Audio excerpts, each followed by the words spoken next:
El ser humano desde sus orígenes ha buscado la manera de contrarrestar las enfermedades físicas y mentales. En tiempos antiguos se valieron de todo lo que tenían a su alcance para lograrlo, principalmente de plantas, minerales y algunos rituales. Al notar que su cuerpo y mente respondía de manera positiva al apoyarse con estos elementos, decidieron transmitir estos remedios con su descendencia, por lo que el conocimiento ha pasado de boca en boca. Muchos de ellos prevalecen en la actualidad. Y hoy en día, con toda la información, investigación y conocimiento que se ha recabado, ¿qué creen los profesionales de la salud respecto a estos métodos? Escuchemos lo que opina la doctora Jessica, médico cirujano egresada de la UNAM. Soy la doctora Jessica Noemí Párez Herrera, soy egresada de la UNAM, de Facultad de Estudios Superiores Iztacala, y soy médico cirujano. Incluyen los test, la acupuntura, la medicina china, la homeopatía, una serie de prácticas que ayudan a un beneficio hacia la salud. Sin embargo, no está sustentada científicamente o base en método científico que realmente funcione. Yo soy egresada de la UNAM. En la UNAM nos enseñan mucho justo eso, el método científico. Dentro del método científico es qué efecto voy a dar hacia mi paciente, si es un efecto benéfico o un efecto maléfico hacia mi paciente, ¿no? Ante todo, y dentro de nuestro juramento hipocrático, es hacer el bien hacia mi paciente, y por ende todos los medicamentos que nosotros damos tienen una base científica del porqué. Entonces, como les mencioné, pues la medicina alternativa carece de el punto más importante es que no hay método científico, ¿no? En el método científico, como ya les mencioné, digo si es un buen medicamento, la mejor terapia para mi paciente, y carece de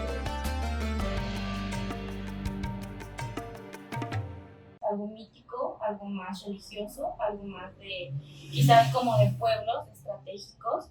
Y bueno, ¿no? En medicina en general no ocupamos realmente nada de eso. Para saber qué medicamento es el que voy a usar, mi mejor opción terapéutica para mi paciente, tenemos que leer artículos, investigar. La medicina alternativa no cuenta con estos beneficios, ¿no? De saber si sirve, no sirve, qué daño le voy a hacer a mi paciente, qué mejora si lo voy a hacer a mi paciente. Entonces,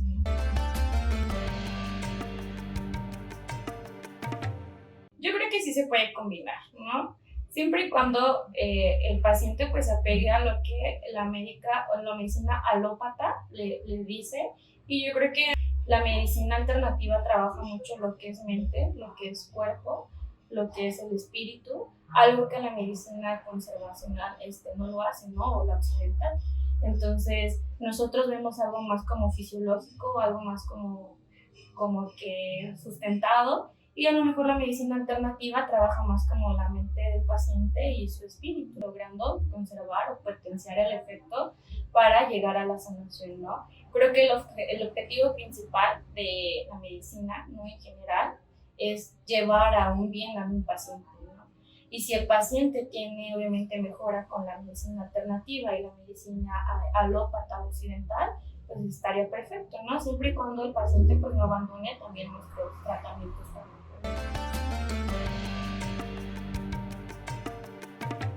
Claro que sí. Yo creo que se ha utilizado, ¿no? Desde tiempos muy remotos, la medicina alternativa. De hecho, estuve investigando un poquito más, ¿no? Sobre en el siglo XVII, ¿no? Gracias a la revolución científica, es como se nace o se hace la medicina occidental, y dentro de ello está sustentado o entra el método científico, ¿no? Pero claro que sí, aproximadamente el 25%, ¿no? De todos nuestros fármacos quizá tienen un sustento de la medicina alternativa, ¿no? Por ejemplo, los antibióticos viene de ahí, de que fue a lo mejor una planta, un error, ¿no? Y ¡pum!, botaron los penicilinos.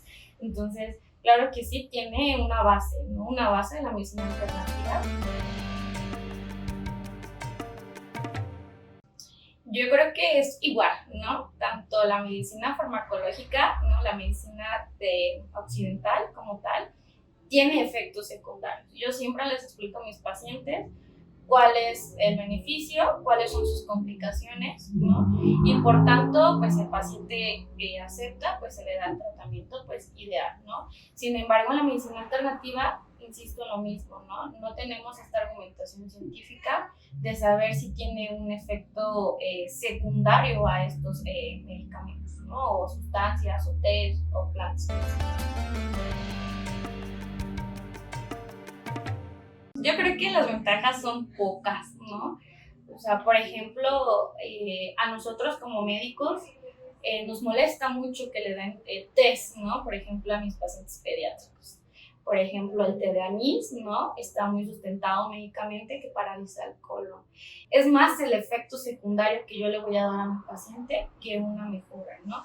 El té de anís, por ejemplo, las abuelitas antes lo daban para aliviar los cólicos, las molestias. Sin embargo, nosotros nos dimos cuenta que es un efecto contrario, ¿no? Paraliza los intestinos de mis pacientitos neonatos, ¿no? Entonces, se les pide a los pacientes que, por ejemplo, antes de los 6 meses de edad, no se introduzcan tés, no se introduzcan ningún otro tipo de alimento más que pura lactancia.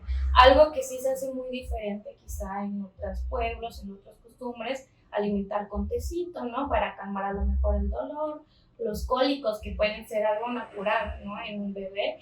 Sin embargo, pues a veces el efecto es contraproducente, pero insisto, entonces como no hay la sustentación científica, no sabemos qué efectos pueden tener los test, la acupuntura, quiropraxia o algo así. Yo creo que sí, ¿no? Y lo vemos mucho, por ejemplo, en pacientes que tienen EPOC, ¿no? Que tienen una enfermedad cardíaca, y quizá lo más recomendable pues es irse al mar, ¿no? Influye mucho la altura en la que vivimos, influye también en que a lo mejor el aire es un poco pues menos contaminado que aquí en la Ciudad de México. Entonces yo creo que hay muchos efectos benéficos, ir a la naturaleza, ¿no? Estar con la naturaleza, pero insisto, no abandonar los tratamientos que como médicos ya no estamos. Sí, 100%. De hecho, está súper sustentado, ¿no? Científicamente. Por ejemplo, la ADA, que es una guía que nos ayuda para la diabetes, la AJA, que es una asociación americana del corazón, y es quien nos da como las pautas para saber si un paciente es hipertenso, o la ADA para un paciente con diabetes.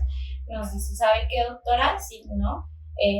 Le puede dar tal tratamiento, ¿no? O las metas de tratamiento, o con qué rango voy a diagnosticar a un paciente.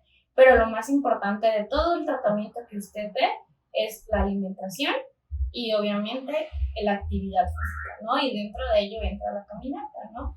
Los pacientes que a lo mejor son muy gorditos, ¿no? Pacientes que a lo mejor les cuesta mucho la movilización, se les pide realizar unos 45 minutos al día de caminata durante 5 días a la semana, y a lo mejor si un paciente se considera dentro de rangos como prediabetes o de resistencia a la insulina, los podemos bajar con alimentación y caminata, ¿no? Ejercicio, actividad física para que pueda llegar a rangos normales sin necesidad de incluir un medicamento, ¿no? Como metformina, como glimetamida, como glimepirida, y obviamente eso me reduce o me disminuye más el riesgo a la mortalidad del paciente, ¿no? Igual pasa lo mismo con enfermedades como colesterol, como triglicéridos, dislipidemia. Entonces, obviamente sí, el caminar disminuye mucho el riesgo cardiovascular y protege a mi paciente a algo fulminante, ¿no? A la mortalidad. Sin duda, hay una gran diversidad de técnicas y remedios que intentan conseguir un estado completo de bienestar físico y mental. Algunos tienen el respaldo científico y otros aún no se han investigado a fondo para determinar qué tan bueno o malo es para la salud. Pero cada persona es libre de elegir el método que más le convenza, siempre tratando de tener el aval y la guía de los expertos en la materia. Visita nuestro sitio web sanacionprehispánica.mx.